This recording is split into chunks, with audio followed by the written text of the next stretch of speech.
Shalom saudaraku yang dikasihi Tuhan. Kita bersyukur pada malam hari ini sekali lagi kita punya kesempatan untuk merenungkan kebenaran firman Tuhan di dalam keluarga kita. Nah, saat malam hari ini sebelum kita mendengarkan kebenaran firman Tuhan, mari kita berdoa bersama-sama.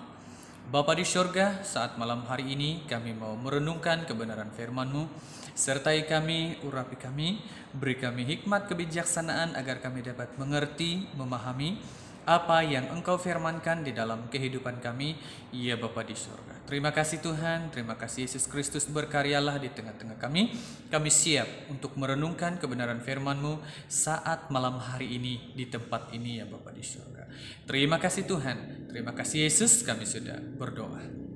Saudaraku yang dikasihi Tuhan, malam hari ini saya senang sekali mengajak kita melihat kebenaran firman Tuhan yang terdapat di dalam 1 Tawarik 26 ayat yang ke-8. Kita boleh juga membacanya di dalam 1 Tawarik 26 ayat yang ke-4 sampai kepada ayat yang ke-8.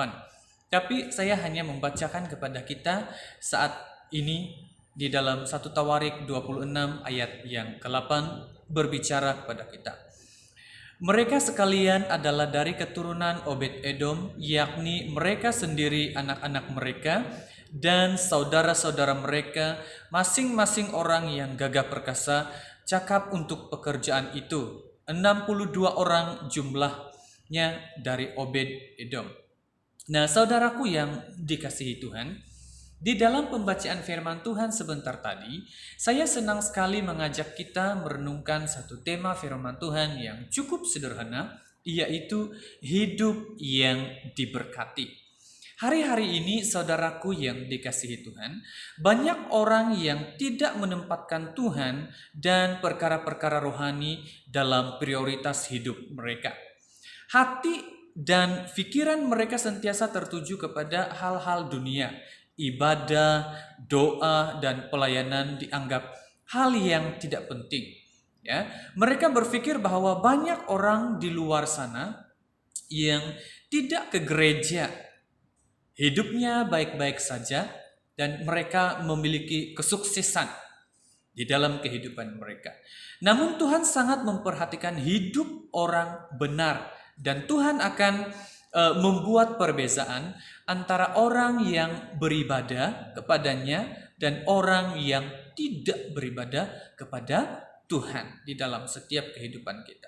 Kita tidak perlu iri hati, cemburu terhadap orang-orang yang tidak rajin ke gereja, orang-orang yang tidak mengandalkan Tuhan di dalam kehidupan mereka, orang-orang fasik, ya, sebab kebahagiaan mereka itu hanyalah sementara. Seperti yang dikatakan oleh Mazmur di dalam 37 ayat yang ke-10 berkata, "Karena sedikit waktu lagi maka lenyaplah orang fasik. Jika engkau memperhatikannya, tempatnya, maka ia sudah tidak ada lagi." Nah, saudaraku yang dikasihi Tuhan, karena itu jangan pernah berpikir, ya, di dalam kehidupan kita, di dalam ibadah kita, di dalam pelayanan kita, dan jeripaya kita itu untuk Tuhan tidak ada artinya. Ya, di mana kita melihat sesungguhnya semua yang diperintahkan Tuhan dilakukan oleh Obed-Edom.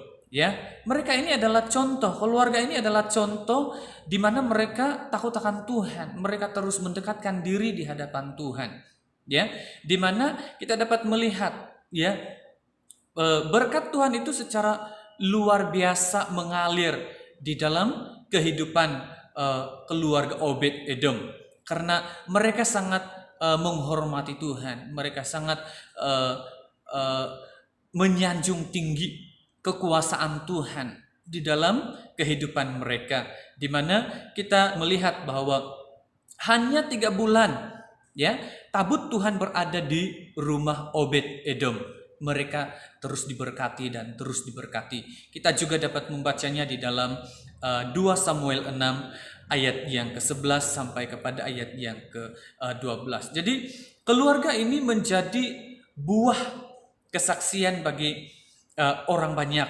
Bahkan berita keluarga Obed-Edom ini sampai ke telinganya Daud, ya. Dan Alkitab menulis bahwa Obed-Edom yang sebelumnya tinggal di Kiryat Yearim rela pergi ke Yerusalem untuk melayani sebagai penunggu kemah Tuhan, di mana tabut Tuhan itu berada. Ya, jadi ini menunjukkan bahwa dia mempunyai kerinduan yang besar untuk melayani Tuhan, ya, di dalam kehidupan mereka, di dalam keluarga mereka.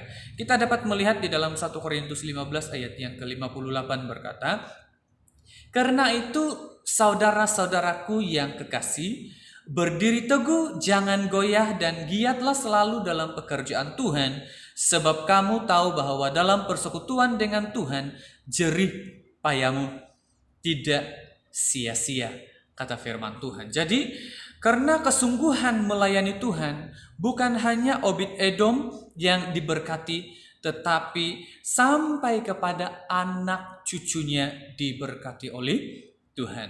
Akhir sekali firman Tuhan berkata, "Tidak pernah kulihat orang benar ditinggalkan atau anak cucunya meminta-minta roti," kata firman Tuhan di dalam Mazmur 37 ayat yang ke-25, di mana Tuhan selalu memberkati kita, Tuhan selalu mengurapi kita di dalam setiap kehidupan orang-orang percaya. Mari kita berdoa. Tuhan, terima kasih. Kami bersyukur atas firman-Mu yang sudah kami pelajari sebentar tadi. Kiranya firman Tuhan itu terus mengajar kami, memberkati kami, mengurapi kami di dalam kehidupan kami, Bapa, agar hidup kami ini terus mencari Tuhan, mengandalkan Tuhan di dalam kehidupan kami, Bapa. Kami percaya Engkau adalah Allah yang selalu memberkati. Engkau adalah Tuhan yang menjadi berkat di dalam setiap kehidupan kami, orang-orang percaya. Terima kasih Tuhan, kiranya anak-anak-Mu yang mendengar firman-Mu, Engkau berkati, Engkau urapi di dalam setiap kehidupan mereka, ya Bapa di surga. Terima kasih Tuhan, terima kasih Yesus, kami sudah berdoa. Amin.